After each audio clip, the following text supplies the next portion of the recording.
Salut à tous les investisseurs, on se retrouve pour une nouvelle vidéo assez rapide concernant la société DroneShield. Donc vous voyez, c'est écrit en haut à gauche. Alors cette société, je vous la présente rapidement, c'est une société de l'armement, hein, spécialisée dans la défense contre les drones. Donc c'est une société qui n'est pas éligible pour le PEA, c'est une société qui est uniquement éligible pour un compte épargne, donc un CTO. Ok. Donc cette société, DroneShield, donc vous la retrouvez ici, c'est la seule société cotée en bourse à l'échelle mondiale à s'intéresser uniquement au secteur en pleine croissance de la lutte contre les UAS et les drones. En fait, cette société, elle va fabriquer à l'aide de logiciels et de l'intelligence artificielle des canons donc, qui vont pouvoir perturber à l'aide d'ondes les drones, et du coup, au lieu que le drone atteigne sa cible, le drone il va être désactivé pendant sa mission dans les airs. Ok. Donc là, vous voyez la présentation. Donc là, vous irez voir si vous le voulez. Vous allez tout simplement sur leur site, hein. Donc droneshield.com, Investor Relation. Ok. Donc là, vous avez les différents rapports trimestriels. Ok. Là, c'est le cours de l'action durant les dernières années. Et on voit ensuite, on pourra voir qu'il y a eu, au niveau de la guerre en Ukraine, avec l'utilisation massive des drones, que ce soit d'abord du côté ukrainien, puis du côté russe, les premiers soubresauts, et ensuite avec l'utilisation au cours de la guerre, et cette volonté de se protéger des drones et l'explosion en bourse de la société. Donc une société, on le verra tout à l'heure sur le graphique, hein, je vous ferai comme d'habitude une petite analyse technique qui a explosé de plus de 1000%. Donc voilà, ensuite vous avez le reste, mais bon, ça, on va pas s'éterniser là-dessus. Au niveau de la société, donc les comptes de résultats. Donc là, on voit qu'elle a commencé à être cotée en 2016, donc voilà, 2016, quasiment pas de chiffre d'affaires, hein, et un résultat net qui est négatif de 5 millions. 2017, début de chiffre d'affaires, toujours du résultat négatif. On voit que le chiffre d'affaires augmente. Et on voit que le résultat net, du coup, donc, est toujours dans le négatif jusqu'à 2021. 2022, il est presque dans le positif. Mais bon, il reste encore dans le négatif. Et là, 2023, on voit qu'il y a tout qui va. Le chiffre d'affaires qui est à 55 millions et le résultat net du groupe qui est à quasiment 10 millions. Donc on voit la belle évolution. D'où l'explosion également du cours de l'action.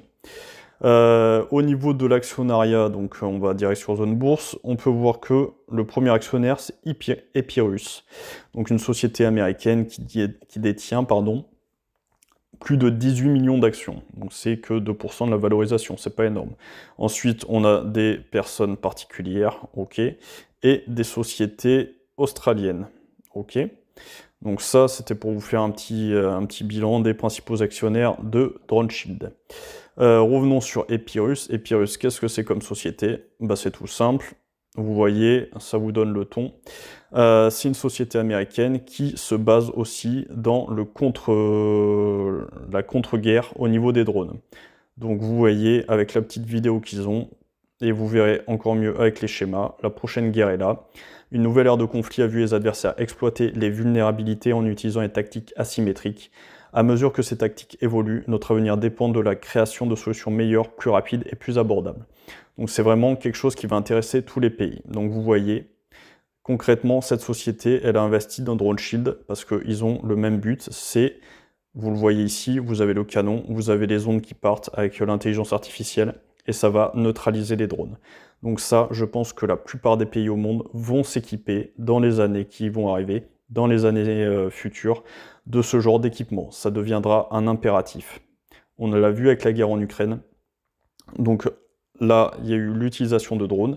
Ces drones peuvent créer des dégâts importants. On a vu que c'était des drones artisanaux avec des explosifs mis sous les drones et utilisés. Il y a même des sections entières de personnes qui manipulent ces drones pour viser les ennemis.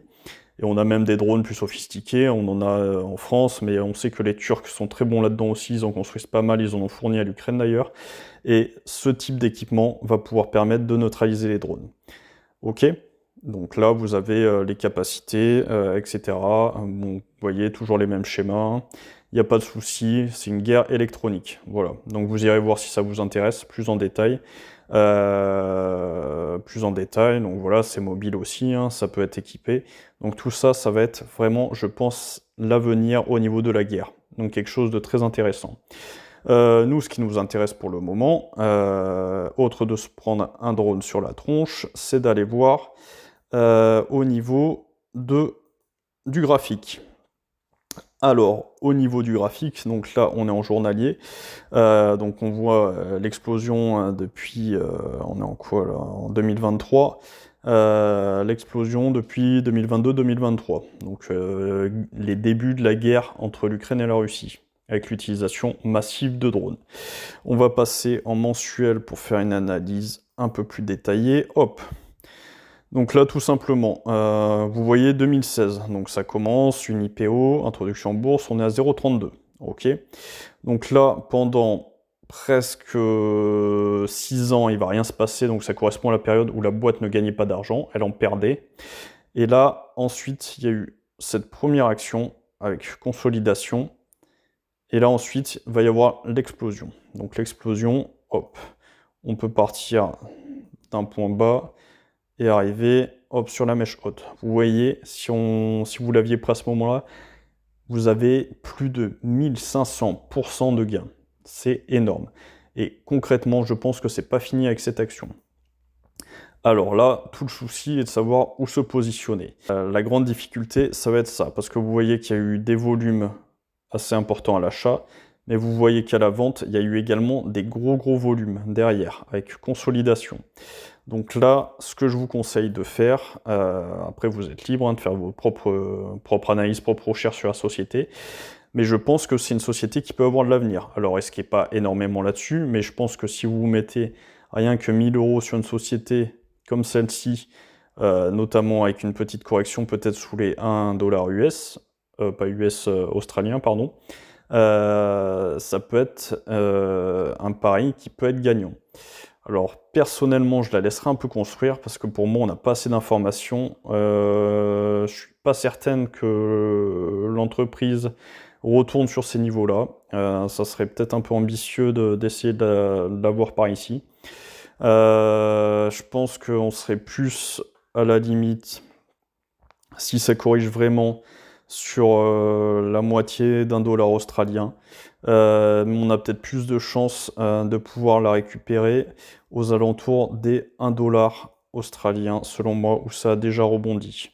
Donc je pense que ça peut être une bonne idée de rentrer en plusieurs fois au niveau de cette action et de commencer avec un ordre vers les 1 $ australien. Donc par ici, là où il y a eu la réaction, là où il y a eu la mèche basse. Ensuite, on peut peut-être descendre sur la MM20, voire la MM50. Mais à mon avis, c'est une action, vu le contexte actuel et vu la notion de réarmement et des nouvelles technologies liées à l'IA et des guerres en cours, qui peut être vraiment intéressante à avoir dans un portefeuille type CTO.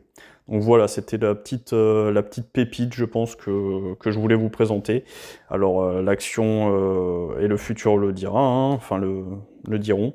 Voir si c'était une bonne action, mais bon, s'il y a une correction par ici, je pense que personnellement, je prendrai une petite position sur mon CTO. Voilà.